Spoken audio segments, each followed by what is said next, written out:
팔복의 하나님 네 번째, 의에 줄이고 목마른 자가 받는 복이라는 제목으로 말씀의 은혜를 나누기를 원합니다. 우리 같이 읽겠습니다. 의에 줄이고 목마른 자는 복이 있나니 그들이 배부를 것이니요. 아멘. 여러분, 오늘 우리 예수님께서 이 말씀을 통해서 여러분께 하시고 싶은 그 메시지를 들을 수 있기를 축원합니다. 제가 말씀드렸습니다. 팔복은 십자가의 의미를 알려주는 것이고, 우리가 십자가의 길을 걸으려면 이 팔복의 길을 걷는 것이다, 그렇게 말씀드렸습니다. 그렇습니다. 심령이 가난한 자는 천국을 누리게 될 것이고, 애통하는 자는 위로를 받게 될 것이고, 그리고 이 온유한 자는 땅을 기업으로 받게 될 것이고, 오늘 의에 줄이고 목마른 자는 이 배부름을 얻게 될 것입니다. 여러분, 이 십자가의 길, 팔복의 길을 따라가다 보면 결국에는 어려운 것 같지만 다 이유가 있는 것입니다. 그 어려운 것 같은 그 길을 가지만은 그 길 가운데 따라오는 하나님의 은혜, 예수님이 함께하는 이 진리의 축복들이 우리에게 있는 것입니다. 저는 요즘 기도를 하는데 여러분들이 어떤 기도를 드리고 있습니까? 라고 이렇게 한번 질문해 보면서 말씀을 시작하려 합니다. 저는 지난 20개월, 그러니까 11월 8일 날 이렇게 20개월 전에 교회를 개척하고, 그리고 나서 20개월이 지금 좀 지나는 그런 과정과 여정 중에 있습니다. 하나님께 이렇게 기도했습니다. 요즘 기도입니다. 저를 왜 센텀에 보내셔서 여기에서 교회를 시작하게 하셨습니까? 기도하고 있습니다. 얼마 동안 저는 항상 거주할 수 있는 사무실을 구하고 있었습니다. 그런데 저는 센텀에 사무실을 구하는 것은 전혀 생각하지도 않았습니다. 왜냐하면 센텀은 비싸기 때문에. 그래서 좀 사무실을 구해도 좀 싼데, 그러면서 괜찮은데 어디 없나 이렇게 구했던 것입니다. 그렇게 이제 기도를 하면서 갑자기 이런 생각이 들었습니다. 여기서 예배 드리기 시작한 것은 어떻게 시작했을까? 재정이 있어서 시작하게 된 것이 아니었습니다. 하나님께서 예배 회복에 대한 마음을 주셨고, 또 이 산상수훈을 통해서 예수님이 친히 걸어가고 싶어하는 그 길이 산상수훈의 길이다, 팔복의 길이다 깨달으면서, 그러면 그런 교회를 세워보아야겠다라는 생각이 들었습니다. 이런 믿음을 사람들에게 나눌 때에 하나님의 사람들이 한마디 한마디를 다른 사람들에게 옮기기 시작했습니다. 그리고 그 옮긴 한마디 한마디를 듣고 어떤 분들이 액션을 취하기 시작했고, 그리고 이 장소를 만나게 되어 이 장소에서 재정적인 어려움 없이 하나님 앞에 예배를 드리기 시작한 것입니다. 그리고 나서 20개월이 흘렀습니다. 제가 제일 처음에 하나님 왜 센텀에서 시작하게 하셨습니까? 기도했으면 참 좋았을 텐데, 20개월이 지나서야 하나님 왜 센텀에서 예배드리게 하십니까? 이렇게 기도를 하기 시작했습니다.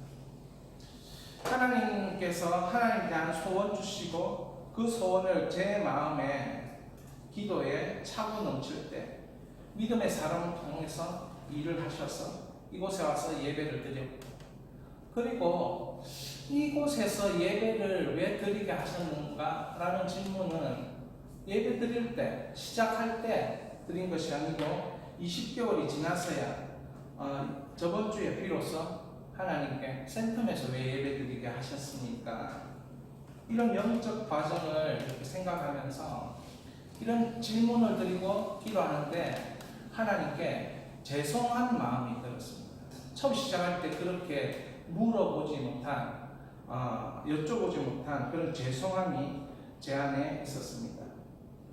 그러면서 제가 기도 가운데 이 센텀 지역의 복음화를 위해서 기도하지 못했구나라는 생각이 들었습니다. 물론 뭐 부산복음화, 민족복음화, 세계복음화 이런 기도를 했지만 이 센텀이라는 이 지역을 위해서 내가 구체적으로 어떻게 복음화해야 될까? 그런 기도를 못했다는 것이죠. 기도하면서 이 지역에 대한 나름대로의 분석을 하게 되었습니다. 그리고 또 기도하고 또 기도하면서 이런 두 단어가 생각이 났습니다. 현대사회의 복음화, 지성인의 복음화. 여기 살고 있는 사람, 여기서 일하고 있는 사람들이 대부분 지성인 현대사회에 이제 아주 익숙한 사람들이라는 생각 때문에 이 현대사회의 복음화와 지성인의 복음화 이것을 위해서 센텀에서 예수비전교회를 시작하게 하셨는가 하나님께 질문하게 되었습니다. 만약 그렇다면 내가 지금 해야 되는 것은 무엇인가 기도하는 중에 우리의 영적인 삶이 무엇일까 이렇게 생각해 보게 되었습니다. 여러분은 그리고 저와 여러분은 우리의 영적인 삶이 무엇이라고 생각하십니까? 우리의 영적인 삶은 하나님을 의지하는 것입니다. 우리의 영적인 삶은 주의 말씀을 마음에 되새기는 과정이 우리의 영적 삶입니다. 아버지 하나님께서 살아계시고 지금도 아버지 하나님과 우리는 대화할 수 있고 궁금한 것이 있으면 그분을 찾아가서 궁금해서 질문 드리는 그런 기도를 우리가 할 수 있습니다. 무엇을 어떻게 해야 할지 실수함이 없는 하나님 아버지께서는 전능하신 그 지식으로 우리에게 깨닫게 하시고 우리가 선택하고 집중하고 행동할 수 있도록, 왜냐하면 그분의 전능하신 지식에 의해서 선택하고 행동한다면 우리는 실수하지 않고 성공할 수 있으리라는 확신과 믿음이 있기 때문입니다. 그래서 지금 있는 자신이 거하는 곳에서 진정한 회복과 부흥을 원하는 우리의 모습들을 발견할 수 있을 것입니다. 여러분, 이게 우리에게 필요한 영적인 삶이고 솔직한 하나님 앞에서의 영성입니다. 이런 영성과 영적 삶을 살고자 하는 우리에게 의에 줄이고 목마른 자는 복이 있나니 예수님의 이 말씀은 오늘 우리가 살고 싶어하는 영적 삶에 너무나도 딱 맞는 그런 말씀이다, 이렇게 깨닫는 것입니다. 여러분, 이 말씀 속에서 우리에게 피부적으로 마음으로 딱 와닿는 단어가 있습니다. 그것은 바로 배고픔과 굶주림이죠. 의에 줄이고 목마른 자는 할 때 우리에게 와닿는 것, 육신을 가진 인간에게 와닿는 것은 이 줄임과 배고픔이라는 것입니다. 모든 사람들은 생명을 유지하기 위해 이 원초적인 필요가 먹는 것이라는 거죠. 여러분, 굶주림을 한두 시간 느껴본다, 이렇게 생각하면 별로 위기의식이 들지 않을 거예요. 근데 이 굶주림이 수개월, 수십 시간, 수개월이 된다면 이건 또 다른 문제입니다. 어떻게든 사람은 살려고 몸부림치게 될 것입니다. 2019년도 국민일보 기사에 이런 기사가 나왔습니다. 서울 관악구에 거주하던 탈북민 출신 40대 어머니와 5살 배기 아들이 숨진 지 수개월 만에 발견됐다, 이런 기사가 나왔습니다. 경찰은 이들이 굶주려서 사망했을 것으로 추정합니다. 발견 당시에 이분들의 집에는 냉장고 안에 물이나 음료수도 없었고 고춧가루 얼마만 남아 있었다고 합니다. 경찰에 의하면 이분은 이 한모 씨라는 이 여자분은 2009년 중국과 태국을 거쳐 한국에 건너왔고 한국에서 결혼했으나 이혼을 하고 아들과 함께 살았다고 합니다. 여러분, 결국 그분은 이 배고픔을 이겨내기 위해서 이 북한에서 탈출해서 대한민국에 들어왔는데 2019년, 지금으로부터 불과 3년 전이죠. 이때 우리나라 1인당 국민 총소득이 33,000불, 428만 원 정도였다고 합니다. 2021년 3월에 발표된 우리 국민 1인당 총소득은 454만 원이라고 합니다. 여러분, 이런 현대 사회가 펼쳐지고 있는 21세기에 우리나라에 굶주려 죽는 일이 일어나고 있습니다. 우리가 경험하지 못해서 그렇지 배고픔과 굶주림은 우리의 상상을 뛰어넘는 비참함이라는 것이죠.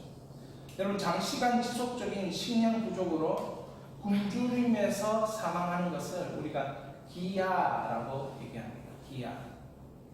이 절대적인 가난을 경험하는 것은 하루에 1,500원 이하의 이런 돈을 사용하는 것을 이 절대적인 곤핍이라고 말을 하고, 이 배고파서 죽는 것은 기야라고 얘기합니다.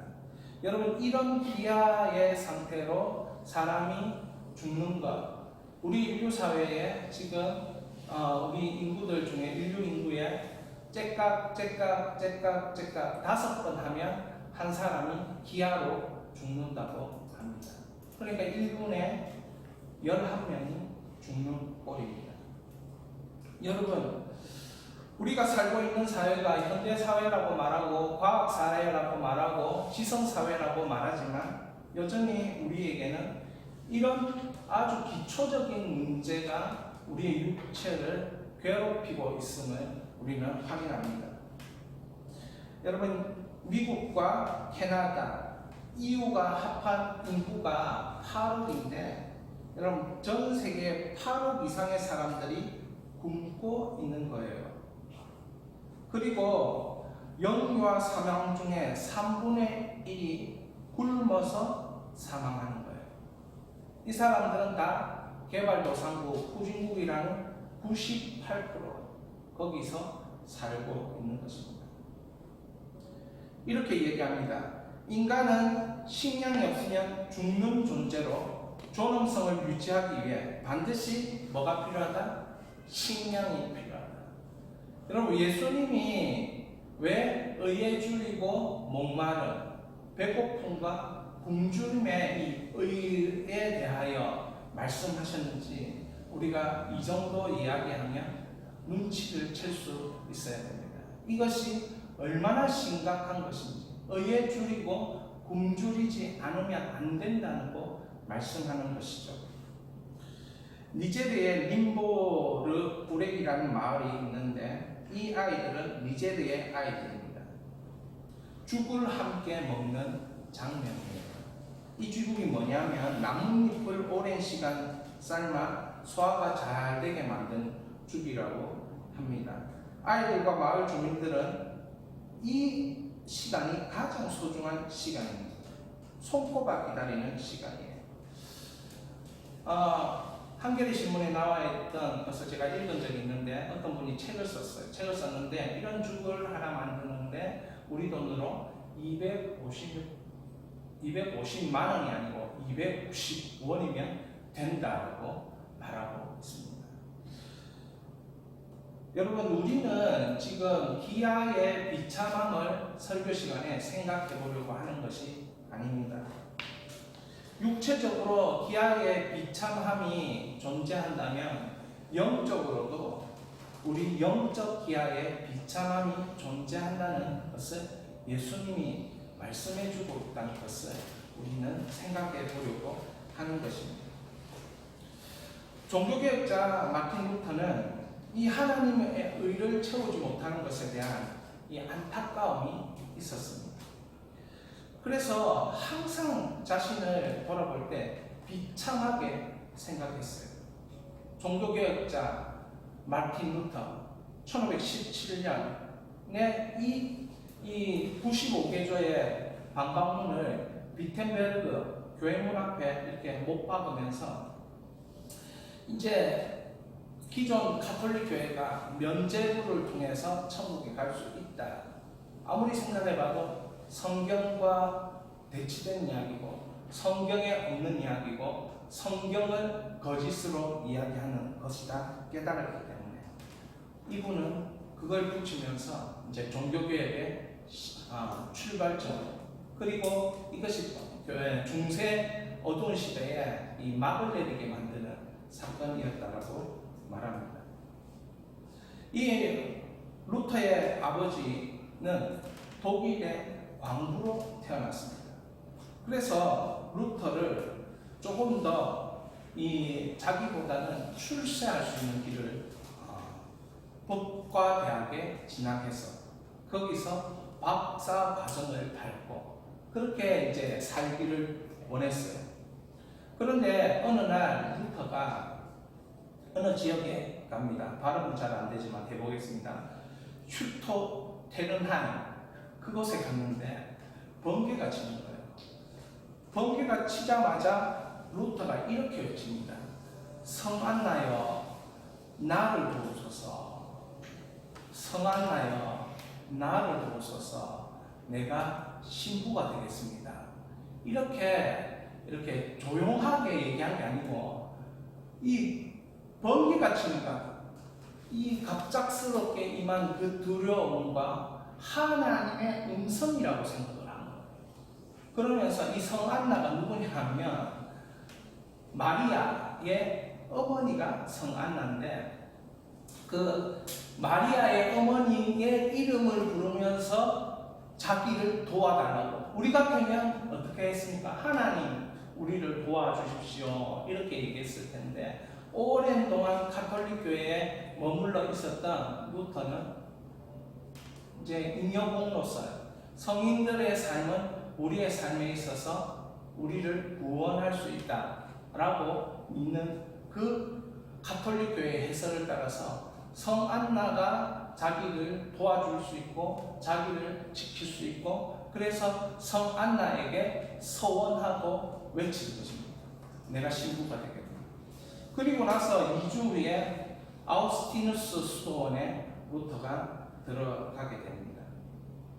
그리고 나서 이제 성사학을 비텐베르그 대학에서 배우고 거기서 성서학으로 박사학위를 따게 되고 그 대학의 교수로 이제 머물고 공부하게 됩니다. 당시까지만 해도 가톨릭 교회는 이 구원에 대한 이해를 성인들이나 성물들이나 또는 이렇게 면죄부나 이런 것을 통해서 구원에 대한 이야기들을 펼쳐갔습니다. 예수 그리스도를 믿지만 그 외에 다른 무언가를 해야 된다라는 부담감을 가지고 그렇게 이 가톨릭에 나오는 성도들을 향하여 그렇게 가르쳤던 것입니다.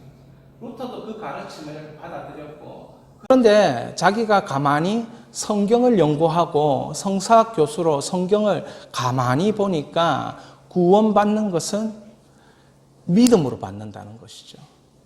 하나님이 의롭다라고 불러주시면 나는 구원받는다라고 깨닫게 된 것입니다. 그래서 이신칭의가 나온 게 된 것이죠. 오직 믿음으로 구원받는다. 그리고 나서 독일어를 그 당시만 해도 라틴어로 모든 예배를 드리고 있었을 때에 독일어로 설교가로서 독일어로 설교하고 이런 독일어로 라틴어 성경을 독일어로 번역하고 이런 대중화에 힘씁니다. 루터는 살아있을 때 3,000편의 논문, 책을 썼다 이렇게 말을 할 정도로 왕성한 활동을 했습니다. 이런 루터가 구원이라는 이 문제에 해결을 받지 못한 채 살았을 때 고백을 하게 됩니다.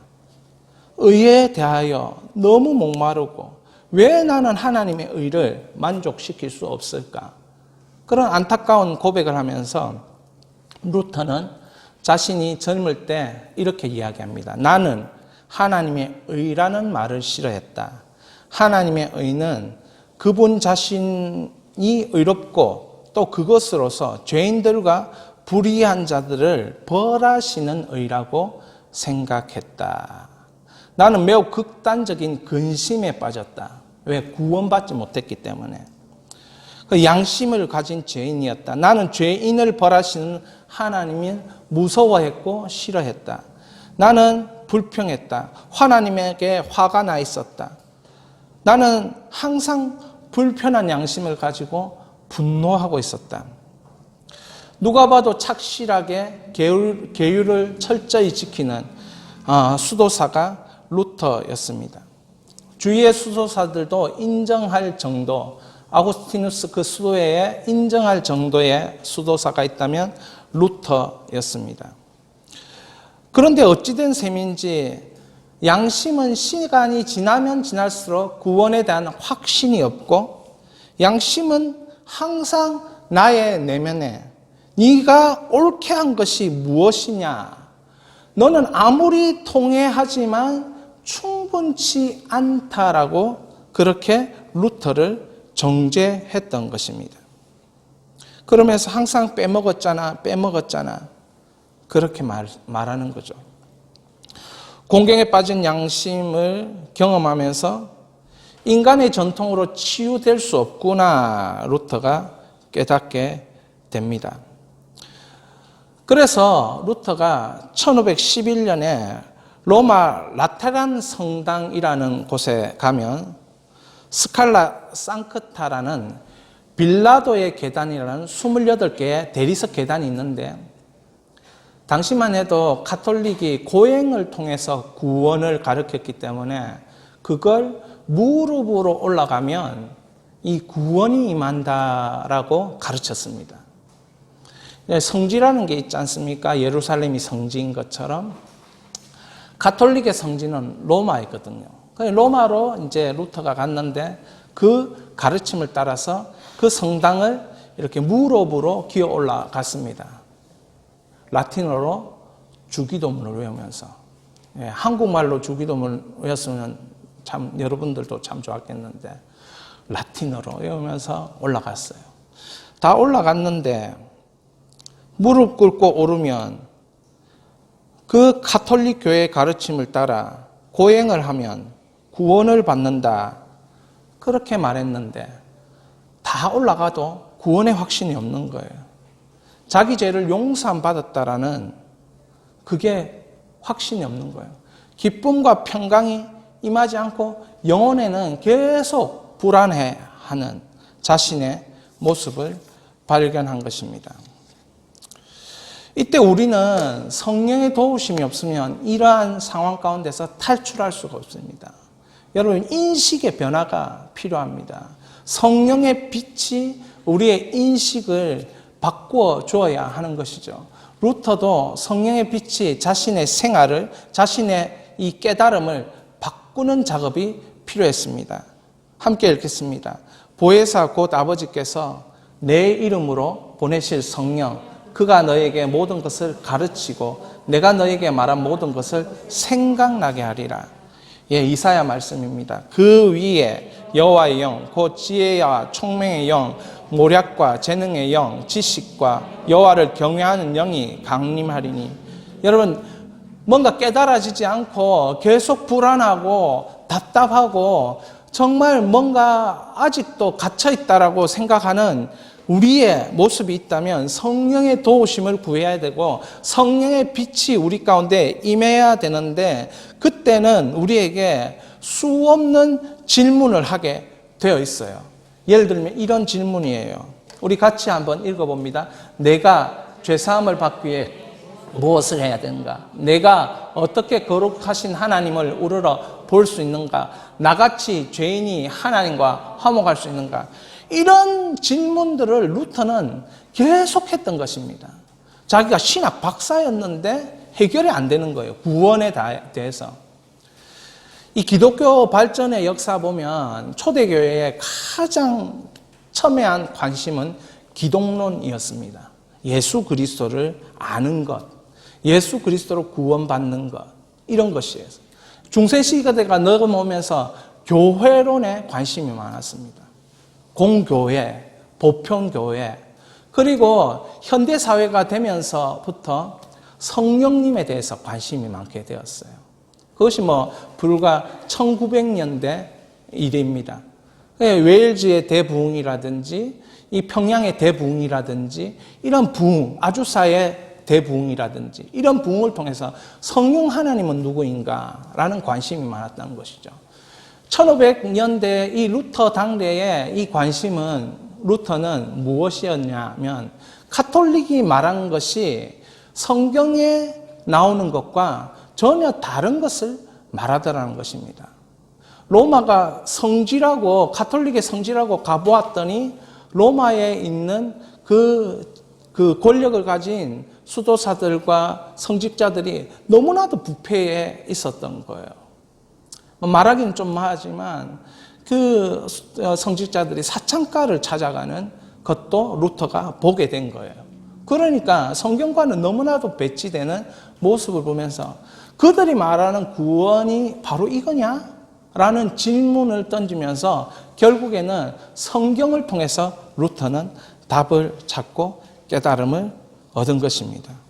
이런 고뇌 가운데 루터가 성령의 빛을 경험하면서 은혜를 받습니다.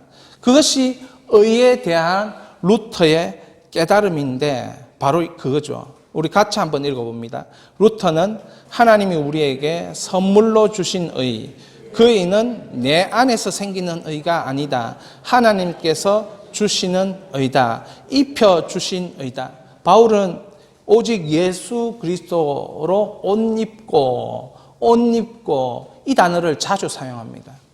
내 속에서 하나님 의가 생기는 것이 아니고 하나님이 일방적으로 예수 십자가로 의를 주셨으므로 나는 의인으로 하나님이 간주하신다. 이것을 바울은 깨달았습니다. 루터는 성경을 수도 없이 연구하고 보면서 결국에는 내 안의 의로 하나님을 만족시킬 수 없음을 깨닫고 하나님이 자신에게 의를 부어주고 계신데 이것은 예수 그리스도의 의, 그 옷으로 나에게 입혀주셨다. 그래서 루터가 예화를 한 가지 생각합니다. 닭이 어린 병아리를 그 날개로 품에 안듯이 하나님은 그 의로 우리를 감싸 안으신다. 그 의로 우리를 감싸 안으신다. 우리에게 의가 없는데 의로 감싸 안으셔서 하나님이 보실 때 우리는 의인이 된다. 그걸 믿어라. 이신칭의가 되는 것입니다. 같이 읽습니다. 우리는 의롭지 못하지만 하나님은 우리를 보호하시고 치유하시는 의를 부여하셔서 그 의를 힘입는 우리는 거룩한 모습으로 성숙해 가기 시작한다. 그 의에 대하여 토마스 왓슨이 이렇게 설명하는 거죠. 정가된 의, 예수 그리스도의 의, 그 하나님의 의 예수 그리스도가 예수 그리스도를 믿는 자, 그 십자가를 믿는 자에게 하나님의 의를 입혀주셔서 우리는 예수 그리스도의 의 때문에 하나님이 나를 보실 때 죄인이지만 의인으로 봐주신다. 의인으로 인정해 주신다. 이것이 완전한 의, 정가된 의라는 거예요. 그리고 토마스 왓슨은 이렇게 표현해요. 그 정가된 의가 있는 사람들에게는 또 뭐가 있냐면 심겨진 의가 있는 거예요. 이건 성령의 은혜로 있는 의고 마음과 생활의 거룩함을 사모하는 의라고 표현합니다. 진심으로 예수 그리스도를 믿는 자에겐 정가된 의가 있기에 의롭게 살기를 소망하고 경건한 영혼이 되기를 소원한다. 이것이 이 오늘 마태복음 5장 6절에 있는 의의 줄이고 목마른 상태입니다. 여러분, 육심의 줄임은 사람을 비참하게 만들지요. 영적 줄임은 우리를 뭐로 만듭니까? 신령하게 만듭니다. 그래서 예수께서 우리에게 의에 줄이고 목마른 자는 복이 있다 말씀하신 것입니다. 육체로 인하여 비참함에 거하지 말고 영적인 줄임으로 인하여 뭐에 거하라? 신령한 복에 거하라. 당시 그 팔복산에 예수님의 말씀을 들으러 나왔던 거의 모든 대부분 사람들은 가난한 사람들이었고 거의 모든 대부분 사람들은 병자였습니다.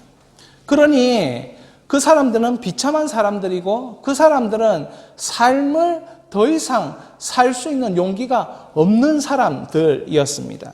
그런데 예수님이 육신의 줄임의 이 비참함대로 살 것이 아니고 너희가 줄이고 목마른 것은 신령한 하늘의 은혜와 복이 임하기 위해서 너희가 줄이고 목마르고 배고프고 곰핍하고 기아를 경험하는 것이라고 예수님이 말씀하시는 것입니다. 무엇을 받기 위함입니까? 신령한 복을 받기 위함입니다. 여러분, 여러분에게 자신이 감이 있어야 되는 게 뭐가 있어야 되느냐? 육신의 비참함이 여러분에게 임할지라도 여러분에게 필요한 자신감은 신령한 복이 있으면 그 육신의 비참함을 뚫고 이기고 승리할 수 있다는 이 믿음을 가지고 있느냐는 것입니다. 예수께서 원하시는 것이 뭐냐? 너희들은 비참하고 굶주리고 못 살고 힘들고 어렵지만 내가 너희들에게 의에 줄이고 목마른 그 상황, 그 영적 갈망이 있으면 신령한 복으로 너희의 가난을 이길 수 있다는 거예요. 여러분, 이게 믿음입니다. 이런 줄임이 여러분에게 있어야 된다고 말하는 사람은 예수님이 말씀하시고 사도들이 계속해서 같이 말씀하는 거예요. 베드로전서 2장 2절. 갓난아기들 같이 순전하고 신령한 젖을 사모하라. 이는 그로 말미암아 너희 구원에 이르도록 자라게 하려 함이라. 여러분, 영적 줄임은 새로 태어나는 것과 같아요. 영적 줄임이 있는 사람은 그 후에 결국 따라옵니다. 먹어야 되겠다. 여러분, 영적 줄임이 있는 사람은 먹어야 되겠다. 뭘 먹어야 되겠다? 말씀을 먹어야 되겠다. 육신의 줄임이 있는 사람은 식량, 밥을 먹어야 되겠다 라고 말하지만 영적 줄임, 의에 줄이고 목마른 사람은 말씀을 먹어야겠다. 그렇게 말하는 것입니다. 여러분, 말씀을 드시기 바랍니다. 말씀을 먹으시기 바랍니다. 구원에 이르도록 자라게 한다는 것이죠. 자신 안에 예수님이 살고 있는 자는 어떻게 외칩니까? 여러분이 영적 줄임이 있는 사람은 이렇게 외칩니다. 한번 같이 읽어보겠습니다. 예수님 외에는 나는 아무 소망이 없습니다. 예수님만이 유일한 해답이십니다. 예수님은 모든 것에 모든 것이 되시는 충만이십니다. 날 구원하신 예수님 감사합니다. 그리고 사랑합니다. 아멘. 주 예수여 어서 오시옵소서. 여러분이 진정한 영적 줄임이 있다면 여러분은 내면에 항상 이런 외침이 있을 거예요. 나는 아무 소망이 없다고. 이 세상은 현대사회고 이 세상은 과학으로 무언가 해줄 수 있는 사회고 이 세상은 어떻게 보면 지성으로 뭔가 문제를 해결하는 그런 사회지만 그러나 그 속에는 아무 소망이 없다고. 해답은 예수님께 있다고. 모든 것에 모든 것 되시는 분은 예수님이라고. 나를 구원하신 예수님. 아멘. 주 예수여 속히 오시옵소서. 이런 것이 영적 줄임의 외침이라는 것이에요. 여러분, 왜 예수님은 의에 줄이고 목마른 것에 대해서 이렇게 강도 있게 말씀하십니까? 사랑하는 여러분, 우리에게 주신 이 의는 마치 우리에게 이 심장과 같은 역할을 하는 것이에요. 심장이 1분에 72회를 뛰면서 5리터의 혈액을 온몸으로 보내고 하루에 10만 회를 뛰면서 평생을 70년이라고 할 때 26억 회를 박동하면서 1억 8천 리터의 혈액을 우리 몸에 순환시켜서 우리 몸이 썩지 않도록 만드는 게 심장이에요. 이 의라는 것이 심장과 같은 역할을 하는 것입니다.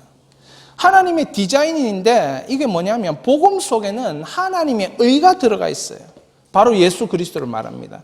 이 하나님의 의, 내 속에 이 부어진 하나님의 의는 심장과 같이 이 벌떡벌떡 뛰면서 나의 온몸에 피를 돌리듯 내 인생에 하나님의 생각을 돌리는 거예요. 내 인생에 하나님의 사상을 돌리는 거예요. 내 인생에 하나님의 판단, 하나님의 지혜, 하나님의 은혜를 돌리는 것이 예수 그리스도의 하나님의 의가 되는 것입니다. 그러니까 예수 만나면 인생이 바뀐다. 예수 만나면 구원받는다. 예수 만나면 다르게 산다. 예수 만나면 진정한 회복이 있다. 그렇게 말하는 것입니다. 여러분, 지금 여러분에게 하나님의 의가 벌떡벌떡 여러분의 인생에 띄고 있음을 믿으시기 바랍니다. 여러분, 이 하나님의 의는 여러분의 생명이 있는 것처럼 자라나게 되고, 어떤 사람은 이것이 생각에만 머무는 것이 아니고 실천에 머물고 말에 머물고, 어떤 사람은 이것이 사람에게 영향을 미치는 데까지 머물고, 어떤 사람은 이것이 사업에까지 이 영향을 미치도록 그렇게 하고, 어떤 사람은 가족과, 어떤 사람은 이 도시 전체에 그러한 하나님의 의신 그 생명이 덮도록 하는 그런 사람이 있는 것입니다. 여러분, 찰스 피니가 뉴욕에 있을 때 뉴욕에 6년 동안 이 연극이 한 번도 상영되지 않았다라고 해요. 그러니까 하나님이 거룩한 사람이 있을 때 이 인간들이 쾌락을 향해 움직이는 그 일을 중단시켰던 거예요. 그게 무슨 말입니까? 이 심장이 뛰듯이, 심장이 피를 돌려서 이 몸이 썩지 않게 만들듯이 하나님의 의가 강하게 역사하는 하나님의 사람들은 이 도시 전체를 거룩하게 만드는 역사들을 행한다는 거죠. 그게 누가 하는 것입니까? 하나님의 의가 되신 예수 그리스도가 하는 것입니다. 여러분, 우리에게는 내 안에 사는 이에 대한 확신이 필요합니다. 내 안에 사는 이에 대한 확신. 오늘 우리 찬양했지만 내 안에 사는 이에 대한 확신이 여러분에게 있기를 축원합니다.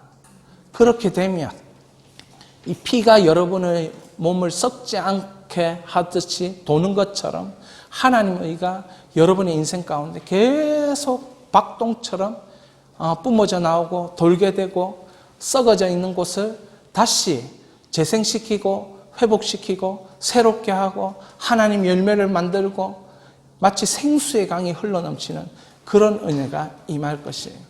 이것이 뭡니까? 의에 줄이고 목마른 자가 얻는 배부름이라는 것이죠. 의에 줄이고 목마른 자가 얻는 배부름. 배부를 것이요. 우리 한번 3번만 해보겠습니다. 배부를 것이요. 배부를 것이요. 배부를 것이요.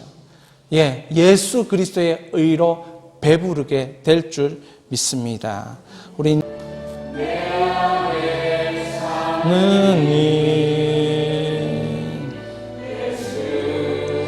그리스도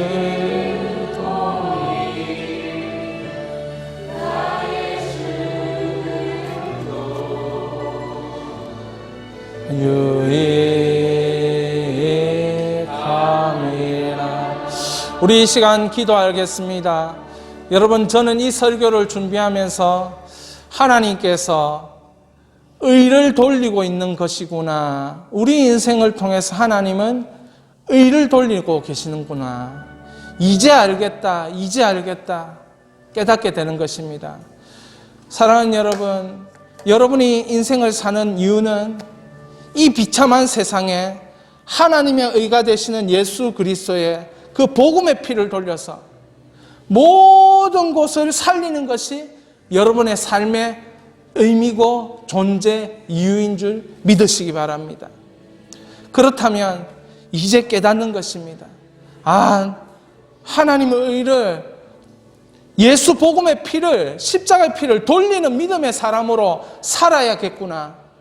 이것이 나의 인생의 과정이고 이것이 나의 인생의 결론이다 깨닫는 은혜로 오늘 이 시간에 우리 결단의 기도를 하십시다. 예수 그리스도의 그 감격의 복음의 이 하나님의 의를 돌리는 평생의 삶으로 나를 사용하여 주시옵소서. 이 의를 흘려보내는 삶으로 사용하여 주시옵소서. 기도합니다. 기도하겠습니다.